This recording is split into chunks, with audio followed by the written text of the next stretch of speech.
Hello, I'm Joe Walensky. I work for Blink, and Blink is the producer of our annual conference in Seattle called ConveyUX. And this year we're adding a special event, the Nexus of Product and UX, and that's coming up in August, the 15th and 16th. And we're really excited about this new activity. And I get a chance to talk to many speakers that will be part of that. And today I had the pleasure of speaking with Yohannes Frezgi. Hello, Yohannes. How are you today? Hey, Joe. How's it going? Yeah, it's all right. It's a good day in Seattle where Blink has its headquarters. Where are you talking to us from? I'm in New York. I'm in the meatpacking district in New York. It's a beautiful day in New York. So. Well, it's really good to have you as part of the program, and usually the best place to start is to learn a little bit about you, about your background, and the types of things that you're doing today. Okay. My background, I'm a product manager. I've been doing that for a while now. I started off in actually consulting, and then during business school, which I went to business school in Boston at Harvard, I decided to transition from like consulting and finance and very quantitative work to product management. And I made games at Zynga all the way until before it's IPO'd, and a few years after that. I worked at a couple of startups, then joined Amazon. I worked in a division called Audible, and now I'm in like the Chinese version of Amazon, which is Alibaba. So pretty interesting career working at big and small tech companies. Well, I think I first was familiar with you when you were doing work at Audible. It's certainly pretty prominent brand, and now you're doing your work with Alibaba, and you're in New York. So what's it like being a product manager there? What's kind of weekly work life for you? Oh, it's pretty interesting. At Audible, I was mostly in the Newark area, which is like very close to New York.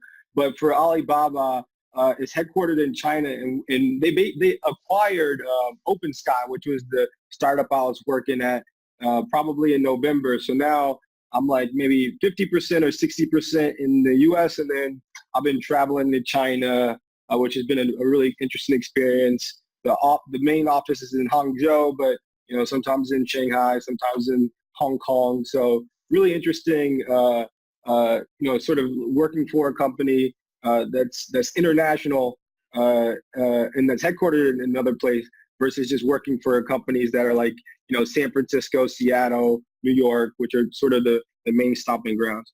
In terms of culture, I think that they're very different, right? Like Alibaba, they work on a lot of great things, and they sort of do it at scale. So one interesting thing about China is that if you just think about it in terms of demand or number of people, it drastically dwarfs anything that we think about traditionally in the U.S. So like if you think about the Slack of China, which is Alibaba company called Ding, drastically more users than Slack. Didi, which is the Uber of the United States. They do so many rides there that they sort of Uber decided to get out of that region. So the interesting thing about working with Alibaba is this, that you basically it's fulfilling a much larger demand just in terms of number of people. But in terms of culture and style, Alibaba is really very much like a startup. Like things move very, very quickly, and they moved quickly at Amazon as well. But just the pace, I think, has been a lot faster at Alibaba. So it definitely reminded me of my days, the early days of Zynga before we IPO'd, and how you go from like idea to sort of usability testing to development to like full launch. All that can happen within a few months. Well, I'm sure you have a lot of things going on all the time, but is there anything right now that you're particularly interested in working on or learning about? Yeah. So the thing that I'm most interested in is, or the thing that I'm like sort of most intrigued about is that like traditionally people think about algorithms and AI, and they do that in the context of like recommendations. So at Audible, we had audiobook recommendations, and we would know something about Joe, and then we would say, oh, here are the best books for Joe, and that's been happening for a good 10 to 15 years. But now I think that we're just starting to scratch the surface in terms of using artificial intelligence and algorithms in a lot broader way outside of just pure recommendations. And that's the thing that I'm most interested in professionally. And that's the sort of thing I hear a lot of heat about around product management out of the traditional, things in terms of conversion funnels and growth and engagement, which are like sort of the normal things that we've all been sort of thinking about for the past, 10 or 15 years.